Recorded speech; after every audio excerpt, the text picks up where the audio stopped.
한국인들이 평소에 제일 많이 하는 습관들이 사실 피부에 최악인 경우가 너무 많습니다. 이 하나하나 제대로 고치지 못하면 피부가 훅 간다고 보셔도 됩니다.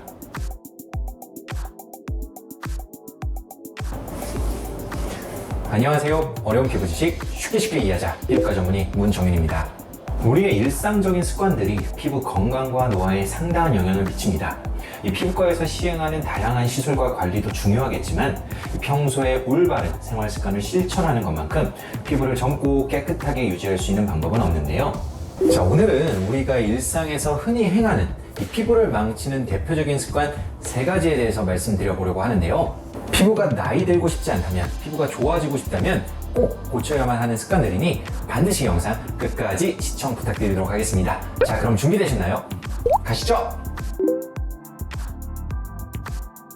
한국인이 가장 많이 하는 잘못된 피부 관리 습관 중 하나는 바로 때밀기입니다. 저도 어릴 적에 아버지 손에 이끌려서 이 공중 목욕탕에 가곤 했는데요. 가면 이 때밀어 주시는 분들이 계셔서 적어도 한 달에 한 번씩 돈을 얼마씩 내고 주기적으로 때를 밀곤 했죠. 때를 밀고 나면 피부가 빨개지고 따갑고 화끈거리지만 뭔가 모르게 피부가 깨끗해지고 상쾌해졌다는 느낌에 기분이 좋아서 집에 오곤 했습니다. 이렇듯 우리나라 사람들은 때를 밀어야 피부가 깨끗해진다, 이 때를 밀지 않으면 불결하다는 인식을 오래전부터 갖고 있는데요. 사실 때를 미는 행위는 피부에 독이 되는 반드시 우리가 고쳐야 하는 최악의 습관입니다. 때는 도대체 무엇일까요? 때는 환경으로부터 오는 지저분한 먼지나 오염물질, 그리고 피부의 각질과 죽은 세포, 땀과 피지와 같은 분비물들이 서로 섞여 만들어진 것인데요. 그러나 이런 때는 꼭 거칠거칠한 이태리 타올로 빡빡 밀어야만 제거되는 것이 아니라 일상적인 샤워만으로도 충분히 쉽게 제거됩니다. 피부를 빡빡 문지를 때 나오는 지우개 가루 같은 현상은 사실은 때가 아니라 정상 피부 각질층이 탈락되면서 나타나는 것이죠. 피부 각질층은 다른 말로 피부 장벽이라는 말로 표현하기도 하는데요. 이 외부 유해 요소의 침입을 막고 내부 수분이 빠져나가는 것을 억제하는 보호 기능을 담당합니다.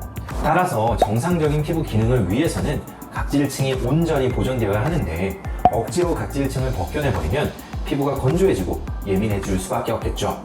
더군다나 각질층이 한번 손상되면 우리 신체는 이에 대한 보상반응으로 더 많은 각질을 생성하게 되는데, 이를 제거하고자 다시 억지로 각질층을 벗겨내면 악순환이 반복되면서 피부 노화가 촉진됩니다. 피부과 환자들의 피부 건강에 대한 인식과 현황을 파악한 연구가 있는데요. 응답자 중 절반 이상이 때밀기가 바람직하지 않다는 것을 알고 있음에도 때를 밀고 있다고 답하였고, 오직 25%만이 때를 밀지 않는다고 답하였죠. 2010년에 발표된 연구임을 감안하면 10여 년 이상이 지난 지금은 조금 다른 결과가 있을 수도 있겠지만 여전히 올바른 피부 관리 습관에 대한 오해와 선입견은 존재한다고 생각을 합니다.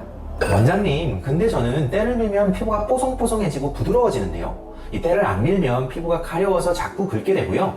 때를 안 밀면 더러워서 어떻게 사나요? 앞서 말씀드렸듯이 피부의 때는 일반적인 클렌징 제품이나 비눗물만으로도 충분히 제거할 수 있습니다.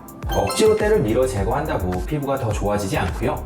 오히려 과도한 때밀기를 피하고 피부 장벽의 기능을 온전히 유지해야 더 매끈하고 건강한 피부를 만들 수 있습니다. 원장님, 저는 때 미는 게 습관이 돼서 도저히 멈출 수가 없는데 어떻게 해야 하나요?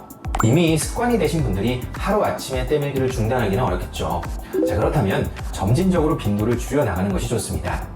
때를 밀더라도 거친 이태리 타월 대신 부드러운 해면이나 스펀지를 사용하고 손에 힘을 최대한 뺀 상태로 문질러 주는 것이 중요합니다. 또한 건조해지기 쉬운 팔다리보다는 등이나 가슴 위주로 닦는 것이 좋겠죠. 특히 나이가 들수록 당뇨나 고혈압 같은 만성 질환을 가질수록 아토피, 건선 등의 만성 피부 질환을 앓고 있을수록 피부 회복력과 피부 장벽 기능이 약화되므로 이런 경우에는 때밀기는 절대로 하지 말아야 합니다.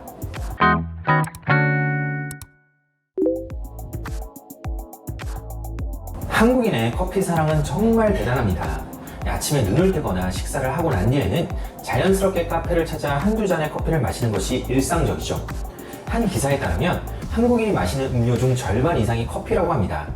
그런데 이렇게 일상적으로 소비하는 커피가 특정 상황에서는 피부에 독이 될 수 있습니다. 사실 커피에 들어있는 폴리페놀 성분은 피부에 매우 유익합니다. 폴리페놀은 대표적인 항산화제로 피부의 노화를 방지하는 역할을 하죠. 뿐만 아니라 피부암을 예방하는 효과도 있고요. 멜라닌 합성을 촉진하는 티로시나제의 활성을 억제하여 미백에도 도움이 됩니다. 커피에서 추출한 폴리페놀을 섭취한 뒤 피부에 미치는 변화를 관찰한 연구가 있는데요.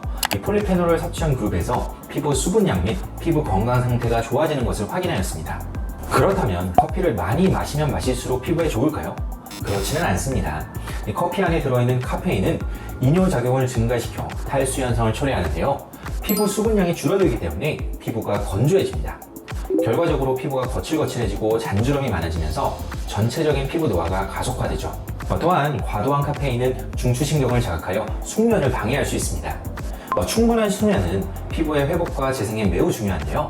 이러한 과정이 차단이 되니 피부가 제대로 회복되지 못해 점점 푸석해지고 칙칙해질 수밖에 없겠죠. 사실 더 큰 문제는 카페인보다도 이 커피에 첨가되는 각종 혼합물입니다. 예를 들어 카페라떼에 포함된 우유는 인슐린 유사 성장인자를 함유하고 있는데 이것은 피지 생성과 모낭 각화를 초래하여 여드름을 악화시키는 주요 호르몬입니다. 따라서 여드름이나 염증이 심한 분들은 우유가 첨가된 커피를 섭취하지 않는 게 좋습니다. 또한 커피의 쓴맛을 가리고 달달한 맛을 내기 위해 설탕을 많이 첨가한 메뉴들도 많은데요. 과도하게 섭취한 설탕은 인체 내 단백질의 당화 반응을 유발하여 단백질의 기능 손상을 초래합니다. 피부에서는 콜라겐의 당화 반응으로 인해 피부 탄력이 떨어지고 노화가 진행되죠. 따라서 우유나 설탕이 첨가된 커피는 피부를 위해서라면 최대한 피해야 하고요. 하루 권장 카페인 섭취량 안에서 하루 한두 잔 정도의 아메리카노 등으로 제한하는 것이 좋습니다. 물론 디카페인 커피를 마시거나 평소 물을 충분히 섭취해 주시는 것도 도움이 됩니다. 현대인에게 스마트폰은 없어서는 안 될 필수품이죠. 지나가는 사람 누굴 보더라도 한 손에는 스마트폰을 꼭 쥐고 있는데요. 24시간 내내 우리 몸과 붙어 있는 것이 바로 스마트폰입니다. 그러나 이렇게 매일 사용함에도 불구하고 평소에 스마트폰을 닦지 않는 사람이 태반이죠. 대부분 스마트폰이 더럽다는 사실은 잘 알고 있지만 눈으로 잘 체감되지 않기 때문에 얼마나 더러운지, 얼마나 피부에 나쁜 영향을 미치는지 제대로 인식하지 못하는 경우가 많습니다. 스마트폰에 얼마나 많은 세균이 살고 있는지 조사한 흥미로운 연구 결과가 있습니다. 이 연구에 따르면 하나의 스마트폰에서 발견되는 세균의 수가 17만 5천 개에 달한다고 하는데요. 이 세균들은 최소 48시간 동안 생존하며 활동할 수 있는 것으로 나타났습니다. 현미경으로 관찰하니 세균 외에도 눈에 보이지 않을 정도로 작은 세포 잔해나 음식물 찌꺼기 등이 스마트폰 표면에 붙어 있고 그 안에 세균이 많이 숨어 있는 것을 확인할 수 있었죠. 이것은 스마트폰이 단순한 세균의 저장소를 넘어서 병원균이 서식하고 증식할 수 있는 환경까지 제공할 수 있음을 시사합니다. 따라서 우리의 건강과 피부를 위해서 스마트폰을 꾸준히 청결하게 관리해야 하겠죠. 그렇다면 스마트폰을 어떻게 닦는 게 효과적일까요? 본 연구에서는 극세사천과 알코올이 묻어있는 천을 이용하여 스마트폰을 닦아보았는데요. 알코올 천을 사용한 쪽에서 세균수가 더 많이 감소하였지만 극세사천만으로도 뚜렷하게 세균이 줄어드는 결과를 보였습니다. 우리가 평소에 알코올을 가지고 다니기는 어렵지만 극세사천은 비교적 손쉽게 들고 다닐 수 있죠. 따라서 꼭 알코올이 아니더라도 정기적으로 스마트폰을 닦아주는 행위 자체가 중요하며 이를 습관화하는 것이 바람직합니다. 자, 오늘은 이 피부를 망치는 최악의 습관 3가지에 대해서 알아보았는데요. 우리가 평소에 잘 인지하지 못했던 여러 가지 습관들이 사실은 피부에 독이 되는 경우가 많습니다. 제가 오늘 말씀드린 습관들을 꼭 교정하셔서 모두가 젊고 깨끗한 피부 얻게 되시길 바라겠습니다. 자, 오늘 내용이 유익하셨다면 구독과 좋아요 부탁드리고요. 지금까지 피부왕 정리의 원장 문정윤이었습니다. 감사합니다.